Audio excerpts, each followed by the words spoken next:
তাহলে এই যে বিপদ যখন আসে, মুমিনকে মূলত পরীক্ষা করা হয়।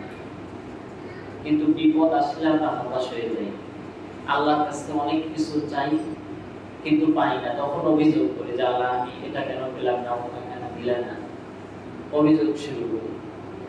তো আল্লাহ পাক তো এমন না যে আমি পরীক্ষা দিচ্ছি, পরীক্ষা সামনে, পড়াশোনা করি না, শুধু ঘুরে ঘুরে বেড়াই, তারপরে ফেল গেছি। তারপরে আল্লাহ বলতেছি আল্লাহ তোমার কাছে এত দোয়া করলাম, তাহাজ্জুদের নামাজের দোয়া করলাম, মানে আল্লাহ আমরা একটা ভিন্ন রকম মনে করি যে আল্লাহ আমাদের কাছে ঠেকা করছে, মানে আমরা কিছু করব না, পরীক্ষার সামনে, পড়াশোনার কিছু নাই, দোয়া জন্মের মতো করতেছি তাহাজ্জুদ থেকে। এটা কেমন? মানে আমি পড়াশোনা করতেছি না কিন্তু তাহাজ্জুদে দোয়া করতেছি, নামাজে এসে মসজিদে দোয়া করতেছি, হুজুরের কাছে খুব দোয়া নিচ্ছি, কিন্তু পড়াশোনা কিছুই করলাম না। তারপরে ফেল যাওয়ার পরে আবার আল্লাহ দোষারোপ করি, আল্লাহ কেন আমি ফেল গেলাম। মানে আমরা কিরকম এটা মনে করি, কতটা নিকৃষ্ট, মানে আমাদের নেচার, আমাদের সিস্টেমটা কেমন, যে চেষ্টা করব না কিন্তু আল্লাহর কাছে খুব অভিযোগ দেব। এটা তো এমনি মাথায় ধরে যে কতটা নিকৃষ্ট কাজ। মানে বুঝাতে চাইলাম যে আপনাকে পরিশ্রম করতে হবে, চেষ্টা করতে হবে, তারপরে যেটা হবে মনে করবেন এটা আমার তাকদিরে ছিল। এবং তাকদির মানে তো বলেছি যে তাকদির মানে হচ্ছে এমন যেটা আল্লাহ জানে আমরা জানি না, আল্লাহ তো জানবেই, আল্লাহ তো আল্লাহ। এইটা আপনার মাথায় চিন্তাও করা যাবে না, ওই নিয়ে গবেষণাও করা যাবে না, আল্লাহ জানে, আল্লাহ লিখছে এই জন্য আমি করি, এটা তো মূর্খের কাজ, এটা বলাই যাবে না। কারণ আল্লাহ তো আল্লাহই হবে, তার তুলনা হবেই না, যেহেতু সেই উনি তো সব জানবেই, এই জন্য লিখে রাখছে। আমি করবো এই জন্য আল্লাহ লিখে রাখছে।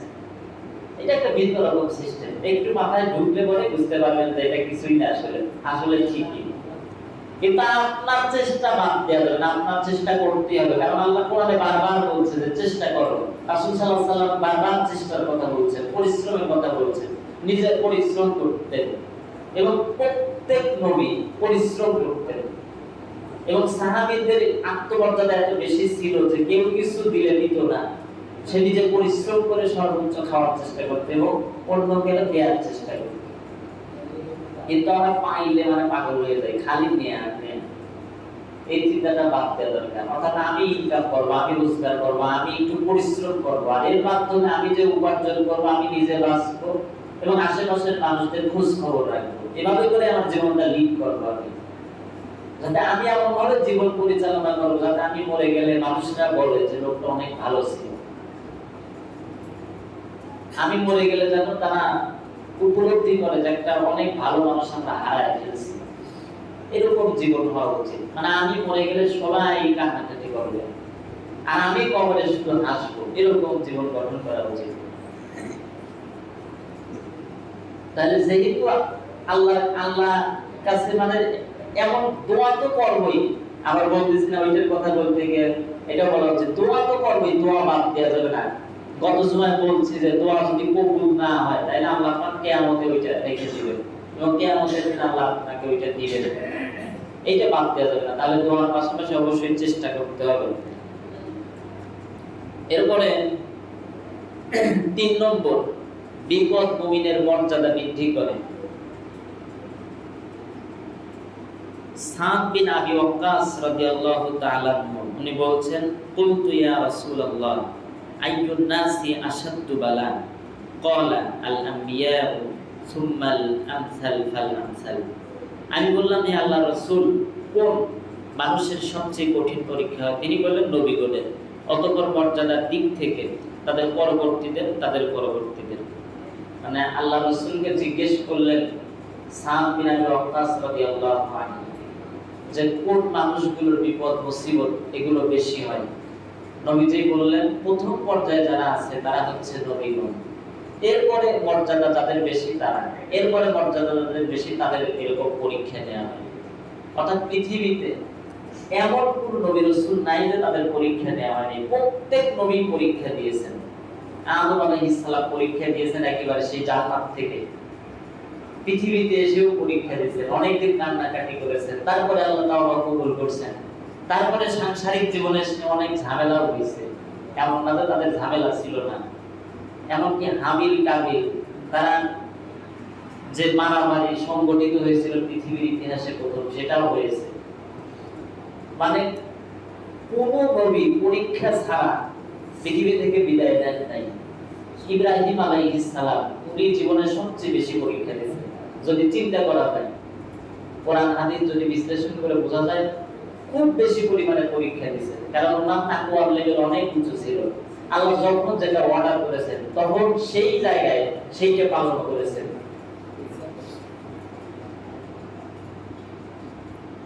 এরপরে 4 নম্বর, বিপদ মুমিনের পাপ মোচন করে। রাসূল সাল্লাল্লাহু আলাইহি সাল্লাম বলেন, মা মিন মুসিবাতিন তুসিবুল মুসলিম ইল্লা কাফফারাল্লাহু বিহা আনহু হাত্তা আশ-শাওকাতি ইউশাকুহা। যে কোনো বিপদ যা মুসলমানকে আঘাত করে আল্লাহ তাআলা এর মাধ্যমে তার পাপ মোচন করেন। এমনকি যদি সেটা একটি কাঁটার খোঁচাও হয়, মানে একটা কাঁটায় আপনার খোঁচা লেগেছে, এইটার জন্য মানুষের পাপ মোচন হয়, সে যদি মুমিন হয়। হুসুট লেগেছে, এর জন্য আল্লাহ তাকে ক্ষমা করতে থাকে। জ্বর হয়েছে, সর্দি হয়েছে, যে কোনো বিপদ এসেছে, এর জন্য আল্লাহ পাক তার গুনাহ মাফ করতে থাকে। এই যে অনেক সময় ঘূর্ণিঝড় হয়, সাইক্লোন হয়, সুনামি হয়, এগুলোতে প্রচুর ক্ষয়ক্ষতি হয়। যাদের ক্ষয়ক্ষতি হয় অবশ্যই আল্লাহ পাক এর যে ক্ষয়ক্ষতি হয়েছে এর পরিবর্তে অনেক অনেক বেশি পরিমাণে দিবেন কিয়ামতের দিন। মানে পৃথিবীতে আমাদের বা আপনাদের যা কিছু হারিয়ে যায় এগুলোর বহু গুণ বাড়িয়ে আল্লাহ পাক কিয়ামতের দিন দিবেন। অর্থাৎ মুমিনের জীবনে টেনশনের কিছু নাই যদি আপনি সঠিকভাবে জীবন যাপন করেন। ফসলের ক্ষতি হয়ে গেছে, পোকা লাগছে, ওই পোকা যে খাইছে রিজিক হিসেবে, এর জন্য আপনার আমলনামায় সওয়াব জমা হবে। তবে এর মানে এই না যে আমি ওষুধ দেব না, পরিচর্যা করতে হবে, সবকিছু ঠিকঠাক রাখতে হবে। এরপরে যাই ক্ষয়ক্ষতি হয়ে যায় অবশ্যই আল্লাহ পাক এর মাধ্যমে আপনাকে উত্তম কিছু দিবেন। আমেরিকার এক জায়গায় এটা শুনাইছি, হয়তো একজনের বড় দোকান ছিল, লক্ষ লক্ষ টাকার ব্যবসা ছিল। একদিন প্রচন্ড ঝড় হলো, সমুদ্রের পাশে ছিল দোকানগুলো, একেবারে পাশে না, একটু দূরে, কিন্তু ওই সব জায়গায় সমুদ্রে যখন ঝড় ওঠে, নিচে যখন পানিগুলো উতাল পাতাল করে, তখন বুঝতেছে ঢেউগুলো কত উচ্চ হয়, 15 ফিট, 20 ফিট, 30 ফিট পর্যন্ত উঠে যায়। এত দূর যদি ঢেউ উঠে আর যদি বড় ধরনের সুনামি হয়, বড় ধরনের কিছু হয়, তাহলে আশেপাশে তো অনেক দূরে একটু থাকলে পরেও সেগুলো নষ্ট করে যায়। তো ওইরকম অবস্থানে ছিল তার দোকান। এরপরে যখন এইটা আঘাত করছে, প্রচন্ড ঝড় উঠছে, এমনি বাতাস, তার দোকান সহ সবকিছু লন্ডভন্ড করে দিয়েছে এবং পুরোটাই একেবারে শেষ হয়ে গেছে। কোন রকম ওখান থেকে একটা গাড়ি নিয়ে বেঁচে ফিরেছে। অর্থাৎ ওই এখন তো অনেক নাম দেয়, ওইটার নাম ছিল হ্যারিকেন, নার্গিস, এরকম নাম থাকে না, তো ওইটার নাম ছিল হচ্ছে হ্যারিকেন। তো হ্যারিকেন আক্রান্ত এলাকা থেকে কোনো ক্রমে তারা বেঁচে ফিরছিল, কিন্তু টাকা পয়সা ধন দৌলত কিছু নিতে পারে নাই। মানে কোটি কোটি টাকার মালিক, অথচ প্রতুল, যাদের বাড়িঘর একেবারে সমুদ্রের কিনারায়, এটা তো এক পাশে ভাঙে আর এক পাশে পড়ে। তো যেই পাশে ভাঙা শুরু করে, আপনি দেখতেছেন যে আজকে এটা ঠিক আছে, বাড়িটা এখনো 20-25 হাত ফাঁকে আছে পানি, দেখবেন রাতের ভেতরে সব শেষ করে দিচ্ছে, একেবারে বাড়ির কাছে চলে আসছে। এভাবে করে আপনার পাশে দাঁড়ায় আছেন, আপনার বিল্ডিং এর ইটগুলো খুলে খুলে পড়ে যাচ্ছে, কিছু করার নাই।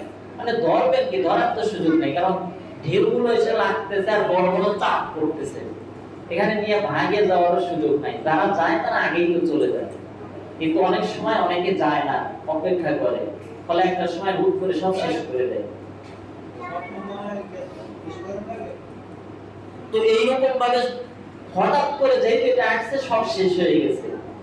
তো লোকটা বাড়িতে আছে, একজন যা জিজ্ঞেস করছে যে কেমন আছেন, সে বলতেছে আলহামদুলিল্লাহ। মানে আশ্চর্য হয়ে গেছে যে জিজ্ঞেস করছে, সে চিন্তা করছে যে এত কোটি কোটি টাকার মালিক যদি কোনো আমি যদি হতাম বা সাধারণ একজন মানুষ হতো তাহলে কি হতো, মানে পাগল হয়ে যেত, হতাশ হয়ে যেত, মানে জীবনটা ভিন্ন রকম হয়ে যেত, মানে টেনশনে টেনশনে মাথার মগজ হয়তো ঠিক থাকতো না, পাগলের মতো হয়ে যেত, ঠিক না? এইটা স্বাভাবিকভাবে আমার বিপদ আসে না আমি বুঝতেছি না, যার বিপদ হয় সে বোঝে যে কেমন লাগে। 50,000 টাকা হারায় গেলে পারে মানে কেমন যে লাগে, মানে অস্থির অস্থির লাগে, বাড়িতে এসে শুধু ঘাম ঝরে, মানুষ জিজ্ঞেস করলে কথা বলা যায় না, মানে এমন পরিস্থিতি তৈরি হয়। ওনার অত টাকা শেষ হয়ে গেছে, একেবারে ফকির হয়ে গেছে, তাও মুখে হাসি, পরিবার নিয়ে বলতেছে অনেক সুখে আছে। কারণ কি? অনেক জিজ্ঞেস করছে কারণটা কি, বলে যে আমি যখন আমার এত কোটি কোটি টাকার মালিক ছিল, ইমেইলের উত্তর দেওয়া লাগতো, মেসেজের উত্তর দেওয়া লাগতো, হ্যালো টেলিফোন আসতো, এইটা ওইটা বিভিন্ন ঝামেলা, জুমার নামাজ ঠিক মতো আমি এই পড়তাম কিন্তু জুমার নামাজটা মনে হয় মিস হয়ে যাবে, এমন পরিস্থিতি হতো। আর গুলো পড়তাম কিন্তু জামাতে পড়তে পারতাম না, মানে পরিস্থিতি, নামাজ কালাম পড়তো ঠিক আছে কিন্তু এত সুন্দর সিস্টেম ছিল না। আর এখন আমি নামাজ পড়তেছি, ফজরের নামাজ জামাতে পড়ি, মানে আমার টেনশন নাই, কেউ আর টেলিফোন করে না, কারণ ওইরকম পরিস্থিতি নাই, কোটি কোটি টাকার মালিকও না, এখন কেউ ফোন করে না, আর কোনো ঝামেলা নাই, জুমার নামাজ ঠিক মতো আদায় করতে পারতেছে, সকালবেলা উঠে পরিবার নিয়ে সুখে আছে, কারণ খাদ্য যাই আছে চলতেছে। তার মানে এই বলতেছি না যে ব্যবসা বাণিজ্য করবেন না, ব্যবসা বাণিজ্য তো করবেন, এইটা তো করার জন্য পরামর্শ দেই, নবী রাসূলুল্লাহ ব্যবসা করছেন, কিন্তু এইগুলোর পাশাপাশি অবশ্যই আল্লাহর ইবাদত বন্দেগী করতে হবে। কারণ যেই জন্য পৃথিবীতে আসা, যে গতকাল একজন চলে গেল, কি নিয়ে যেতে পারছে? কিচ্ছু নিয়ে যায় না। মানে আমরা চিন্তা করি অনেকদিন বাঁচবো, কিন্তু হুট করে একদিন আজরাইল এসে বলে তোমার সময় হয়ে গেছে, চলো যাই আমরা। তো হইলটা কি? মানে এমন ভাবে জীবনটা গঠন করে মৃত্যুর জন্য প্রস্তুতি নিয়ে থাকে। মানে দুনিয়াতে আমরা কত কিছুর জন্য প্রস্তুতি নেই, কিন্তু যেইটা আমার অনিবার্যভাবে চলে যাওয়াই লাগবে আমার, ওইটার জন্য কোনো প্রস্তুতি নাই। আপনারা অপ্রস্তুত অবস্থায় যখন কবরে যাবেন কতটা খারাপ লাগবে। একটা লোক প্রস্তুতি নিয়ে আছে, খুব প্রস্তুতি নিয়ে আছে, নামাজ রোজা হজ যাকাত সব দিক দিয়ে, ওই লোকটার যে কি আনন্দ, তার মনের ভিতরে একটা ভালো লাগা কাজ করে, আমি মানুষকে ঠকাই নাই, আমি মানুষের সাথে খারাপ ব্যবহার করি না, আমি নামাজ রোজা ঠিক মতো করতেছি, এই যে মনের দিক থেকে সে ভালো। মানুষকে কি বললো ওইটা বিষয় না, আমি যদি আল্লাহর কাছে ভালো থাকি আর মনের দিক থেকে যদি ভালো থাকি না, আমি ইনসাফপূর্ণ আছি, মানুষেরা না বুঝে, আমার ব্যাকগ্রাউন্ড না জেনে অনেকে অনেক বাজে কথা কয় গোপনে, আমার কি বোধ করে, এইটা না, তার টেনশন নাই, সে যে নিজের কাছে ভালো আছে, আল্লাহর কাছে ভালো আছে, কাউকে ঠকাচ্ছে না, ওই লোকটার প্রস্তুতি, তার মনের ভিতরে এমন হয় যে আমি এখন মরে গেলে আল্লাহর কাছে কিছুটা অন্ততই পাবো, মানে মনে একটু ভালো লাগে।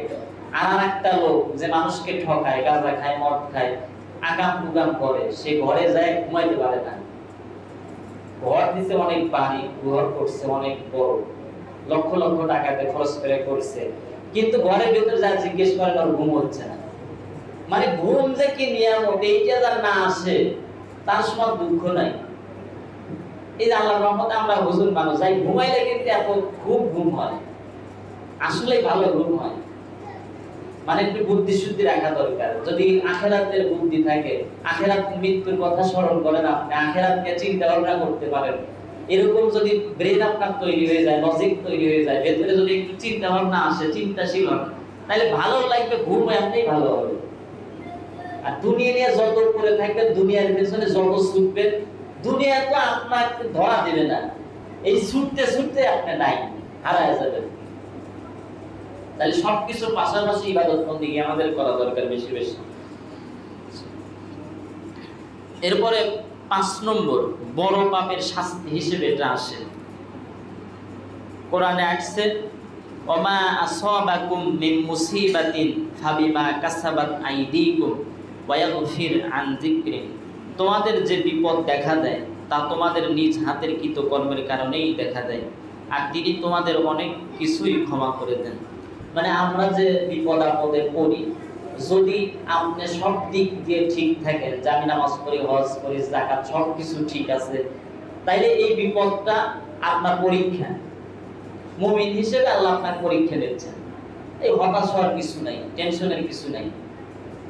আর যদি মানে বিপদে মুসিবতে পড়ে আপনি দুনিয়া থেকে সর্বোচ্চ গিয়ে মরে যাবেন, এর উপরে তার কিছু নাই, মরে গেলে শেষ। কিন্তু হতাশ হয়ে যাওয়ার দরকার নাই, মরে গেলেই তো গেল। কিন্তু আল্লাহর উপর সর্বোচ্চ তাওয়াক্কুল রেখে নামাজ রোজা সবকিছু ঠিক রাখবেন। যতই বিপদ আসবে, অনেকের বিপদ আসলে আমি এত নামাজ পড়ি, আমি আর এই করি, আমাকেই আল্লাহ খালি দেখে। অনেক সময় চিন্তা করেন দোয়াই করবো না, নামাজই করবো না, মানে এরকম চিন্তা আসে। কিন্তু অনেকের আসে, মানে আসে, ভাইবা দেখেন অনেক সময় আসে, করে চলে আসে। তো বুঝবেন যে পরীক্ষা এগুলো আমার জন্য। আর যদি আপনার নিজের দিক থেকে পাপী হন, জানি এইসব পাপ করছি, এইসব জঘন্য জঘন্য পাপ করছি, এই পাপের কারণে আমার এই শাস্তিটা আল্লাহ দিচ্ছে। তবে কেউ কিন্তু হুট করে বলতে পারবে না যে তুই এই পাপ করিস, এই কারণে তোর শাস্তি হচ্ছে। আবার এরকম কিছু বলারও সুযোগ নাই ইসলামে। একজনকে জাহান্নামী আপনি বলবেন, বলার সুযোগ নাই।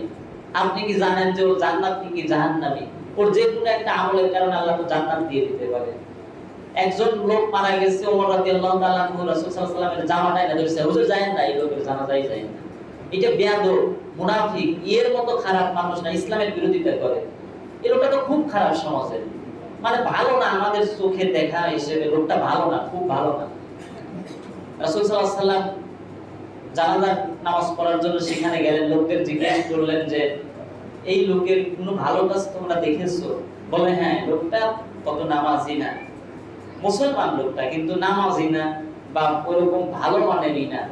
কিন্তু একটা রাতে এক মুজাহিদ বাহিনী একটা জায়গায় তাঁবু গেড়েছিল যুদ্ধের জন্য, দিনের জন্য যুদ্ধ করতেছে, এমন তাঁবু গাড়তো তখন আর কি থাকার জন্য। রাত্রে তাঁবু গেড়ে ওই জায়গায় তারা থাকতেছিল। ওই রাতে সারা রাত এই লোকটার মাথায় কি বুদ্ধি আসছে, দেখলো যে একটা মুজাহিদ বাহিনী ভালো কাজ করতেছে। লোকটা মাথায় যাই বুদ্ধি আসুক, অল্প বুদ্ধি থাকলেও সে চিন্তা করছে আমি পাহারা দেব। লোকটা সারা রাত পাহারা দিছে, আমি এটা দেখছি। রাসূল সাল্লাল্লাহু আলাইহি ওয়াসাল্লাম বললেন যে তোমার সাথীরা সবাই বলতেছে তুমি জাহান্নামী, আমি নবী সাক্ষ্য দিলাম যে তুমি জান্নাতি। তো যে নবী যখন বলছে অবশ্যই জান্নাতি, কারণ নবী তার বিষয়টা বুঝে গেছে যে লোকটা যেমনই হোক তার অন্তরটা আসলে ভালো আছে। অনেক মানুষ কিন্তু সাদা মাটা মানুষ থাকে, মানে আপনি অত নামাজি না, কিন্তু অন্তরটা এতটাই ভালো যে মানুষের সাথে খুব নম্র ব্যবহার করে। কেউ ধমক দিলে পরে লোকটা কিছু বলতে পারে না, মানে সাদা মাটা মানুষ আর কি। এরকম মানুষকে আসলে ধমক দেওয়া উচিত না, যে কোনো কারণে হুটহাট কিছু বলা উচিত না। কারণ নরম মনের মানুষ অনেক কিছু বুঝেও না, কোরআন সুন্নাহ অত ভালোভাবে বুঝেও না, মানে স্বাভাবিকভাবে থাকে। এই মানুষগুলোকে ধমক দিবেন, জাহান্নামী বলবেন, এইটা ওইটা বলবেন, আপনার ঘাড়েও এইটা চাপিতে পারে। আল্লাহ পাক যদি ও জান্নাত দিয়ে আপনাকে জাহান্নাম দেয়, ওই দিন আপনি কিছু বলতে পারবেন না আল্লাহর কাছে। এত ওই দিন তো এরকম দিনের মতো না, এবং দিনটা হবে অনেক লম্বা। পৃথিবীর দিন আর আখিরাতের দিনে পার্থক্য আছে, কোরআনে বিভিন্ন জায়গায় বিভিন্ন ভাবে আসছে। তো সেই হিসেবে বোঝা যায় যে আখিরাতের দিনগুলো অনেক লম্বা হবে, এবং সেই সময়টা হবে অনন্তকাল। কতদিন আমরা জানি না, এটা যেটার কোনো হিসাব যেহেতু নাই। আমরা মুসলমান হিসেবে বিশ্বাস করি যে আখিরাত বলে একটা কিছু আছে, জান্নাত জাহান্নাম বলে একটা কিছু আছে, এবং সেখানে আমরা উপস্থাপিত হব, সেখানে আমরা হিসাব দেব, আর একটা লাস্ট ডেস্টিনেশন জান্নাত অথবা জাহান্নাম পাবো। এবং আল্লাহ যদি জান্নাতে যায় আল্লাহকে দেখতে পাবো। এই যে মনের ভিতরে বাসনা অনেক ভালো লাগে কিন্তু। আর যারা দেখবেন যে আল্লাহ রাসূল নাই, মানে নাস্তিক হয়ে গেছে বিভিন্ন কারণে, যে কি আল্লাহ, এটা আমি আসছি, আমি পয়সা মরে শেষ হয়ে যাবো, হারায় যাবো, আর কিছু নাই, এই উল্টাপাল্টা চিন্তা, সে নাস্তিক হয়ে গেছে। দেখবেন নাস্তিক যারা বা এই জাতীয় চিন্তা ভাবনা নিয়ে যারা থাকে, এরা হতাশ হয় বেশি, আত্মহত্যা করে বেশি। এই পরিমাণ সারা বিশ্বে জরিপ করে এটাই পাইছে যে এরা আত্মহত্যা করে বেশি।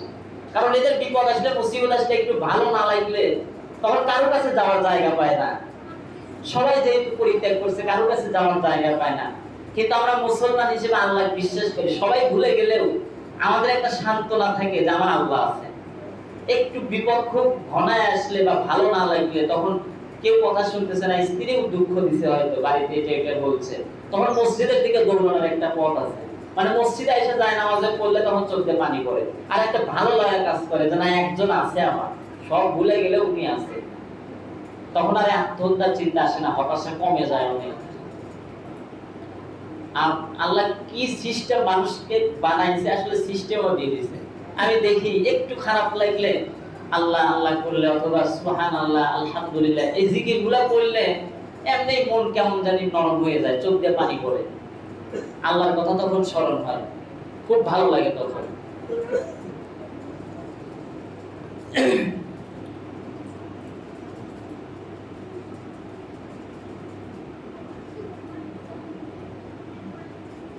যেসব গুনাহের বা পাপের কারণে বিপদ আসে, আল্লাহর স্মরণ থেকে বিমুখতা এবং তার বিধিবিধান লঙ্ঘন করা। যে আমার স্মরণ থেকে বিমুখ থাকবে অবশ্যই তার জীবনযাপন হবে সংকুচিত, এবং আমি তাকে কিয়ামতের দিন উত্থিত করব অন্ধ অবস্থায়। সে বলবে, হে আমার প্রতিপালক, আমাকে কেন অন্ধ অবস্থায় উঠালেন? আমি তো ছিলাম চক্ষুষ্মান। তিনি বলবেন, এমনই তোমার কাছে আমার নিদর্শন এসেছিল, কিন্তু তুমি তা ভুলেছিলে, সেভাবে আজ আমিও তোমাকে ভুলে গেলাম। ওমান আ'রাদা আন যিকরি, আল্লাহ পাক বলছেন, ফাইন্না লাহু মাঈশাতান দানকা, যে পৃথিবীতে আমার আইন অনুযায়ী যদি কেউ না চলে, আমি যে বিধান দিয়েছি এই অনুযায়ী যদি না চলে, প্রাকৃতিক ভাবেই আল্লাহ পাক পৃথিবীতে মানুষকে এমন ভাবে তৈরি করছেন। অনেকে চিন্তা করে বিভিন্ন ধর্ম, তাইলে কোন ধর্ম সঠিক, বিভিন্ন জাতি গোষ্ঠী আল্লাহ কেন তৈরি করছেন, বা ইত্যাদি ইত্যাদি অনেক চিন্তা আসে। চিন্তা করলে দেখবেন যে প্রত্যেকটা ধর্মের মূল কথা একই। খ্রিস্টানদের কথা চিন্তা করলে ওদের ধর্মগ্রন্থে এক আল্লাহর কথা আছে, ইবাদত বন্দেগী যত কিছু আছে সবকিছুর সাথে ইসলামের যে মিল আছে। যে যেভাবেই চলুক না কেন, প্রত্যেকে যদি তার নির্দিষ্ট নিয়ম মেনে চলে, আল্লাহর কাছে অবশ্যই নাজাত পাবে। তাহলে যে এক নম্বরে বুঝলাম যে আল্লাহর এই বিধিবিধান যদি কেউ না মেনে চলে, তাহলে তাদের উপরে বিপদ মুসিবত আল্লাহ পাক চাপায় দেয়, এবং কিয়ামতের দিনও খুব মারাত্মক একটা বিপদ হবে। পৃথিবীতে তো বিপদ আসবেই, শাস্তি হিসেবে অনেক বিপদে পড়বে, এবং কিয়ামতের দিন সবচেয়ে ভয়াবহ বিপদটা হচ্ছে, আল্লাহ বলছেন যে চক্ষু অন্ধ করে দেয়া হবে, মানে কিয়ামতের দিন উঠানোই হবে অন্ধ করে। তো অন্ধ তো আল্লাহর আইন মানেন নাই, অন্ধ করে উঠানো হবে। এখন আল্লাহর আইন কিরকম এটা বুঝতেইছেন, বলবেন আমি কেমনে মানলাম না আল্লাহর আইন। এখন এই অস করতে গেলে আমার কোন দিক চলে যায়, ওইটা নাই থাক, ওইটা সবাই বুঝবেও না। আল্লাহর আইন অবশ্যই মানতে হবে, এবং এর বাস্তবায়নের জন্য চিন্তা থাকতে হবে। শরীয়তের হুকুম আহকাম বাস্তবায়নের চিন্তা যদি আপনার ভেতরে না থাকে, বা আপনার মন থেকে যদি এই চিন্তাটা না থাকে যে এটা বাস্তবায়ন হোক, এমন চিন্তাও যদি না থাকে, আপনি নিরীহ মানুষ সরাসরি কিছু করতে পারতেছেন না, কিন্তু অন্তরেও যদি এটা না থাকে, তাহলে আপনার ঈমান থাকবে না। 100% তাও নিশ্চিত হয়ে যান, কাফের অবস্থায় মারা যাবে। অর্থাৎ শরীয়তের হুকুম বাস্তবায়ন হোক, এটার পক্ষে আপনার থাকতেই হবে। দলমত নির্বিশেষে যে যেটা করেন ওইটা ভিন্ন জিনিস, কোনো কিছুর নাম তো বলার সুযোগও নাই, আর বলেও লাভ নাই। কিন্তু এই ইসলামের যে একটা পক্ষের যে বিষয়, এটা যেন আপনার কলিজায় যেন থাকে। আমি ইমাম সাহেব হিসেবে এতটুকু অন্তত বলা দরকার। এরপরে এই যে আজে বাজে খেলাধুলা, এগুলো থেকে যুবকদের বের হয়ে আসা উচিত। বোঝা উচিত যে কোনগুলো আমাদের জন্য কল্যাণকর, কোনগুলো অকল্যাণকর। আমরা যেদিকে ছুটি, এগুলো কি আমাদের আদৌ কোনো উপকারে আসে? মোটেই আসে না। এগুলোর দিকে কেন ছুটবেন? বাংলাদেশে রেকর্ড করছে, মানে ফুটবল এইসব উল্টো পাল্টা জিনিসকে কেন্দ্র করে, যেটা দেখাই আপনার জন্য হারাম। বলে ফুটবল খেলা জায়েজ নাই, জায়েজ তো আছে, কিন্তু যেই ফুটবল খেলা আমরা দেখলাম বাজির খেলা, এবং সব দিক বিবেচনা করে একটা নিকৃষ্ট বলা চলে, এটার ধারের কাছে আপনার যাওয়া উচিত না। অন্যদিক এমনি তো বাজির খেলা, এটা তো জায়েজই নাই। অন্যদিকে এটার সাথে অনেক ইসলামিক অন ইসলামিক বিষয় জড়িত আছে, যেগুলো লম্বা অনেক বিষয়। এমনি সবাই বলে শুনে শুনে অনেকের তো কান জ্বালাপালা হয়ে গেছে। তো এইটার জন্য বাংলাদেশে অনেক মানুষ মারা গেছে, আত্মহত্যা করছে, মানে সহ্য করতে পারে নাই, আমার দল হেরে গেল, মারা গেছে। মানে কতটা অপদার্থ, ওর আব্বা মা কি শিখাইছে বলে। আর এই দলের জন্য দেখি মাও কাঁদতেছে, মেয়েও কাঁদতেছে। আবার একজনে আব্বা মা করে কাঁদতেছে, আর একজনে আবার বলে যে মেসি আমার আব্বা, মেসি আমার আব্বা। কত বড় জাহেল। মেসি চিনেন? ওই লোকটা বিয়ে ছাড়া সন্তান জন্ম দিছে, যেটা প্রতিষ্ঠিত, সবাই জানে, এটা তো একেবারে ভাইরাল কথা। এইটাতে আমার ওই মানে যে আমি বলতেছি নিশ্চিত হয়েই বলতেছি, বিয়ে করে নাই, সন্তান জন্ম দিছে। নিজের আব্বা কোনোদিন ঠিক মতো আব্বা বলে না, নিজের আব্বা বাড়িতে না খায় মনে কোনোদিনই করবে না, কিন্তু মেসির জন্য জীবন দিয়ে দিচ্ছে। এবং কি মেসি যদি কোনো টাকা মাকা চায়, অনুদান লাগে, তাইলে 5,000 ও জেনে নিয়ে যাবে। এর বিটিএস আছে, এগুলোর অনেকে পাগল, টাকা গোছায় অনেক মেয়ে মানুষ নাকি বিটিএস কে দেখার জন্য রওনা দিতে চায়, বাড়ি থেকে পালাইছে, এমন ঘটনা আছে বাংলাদেশে।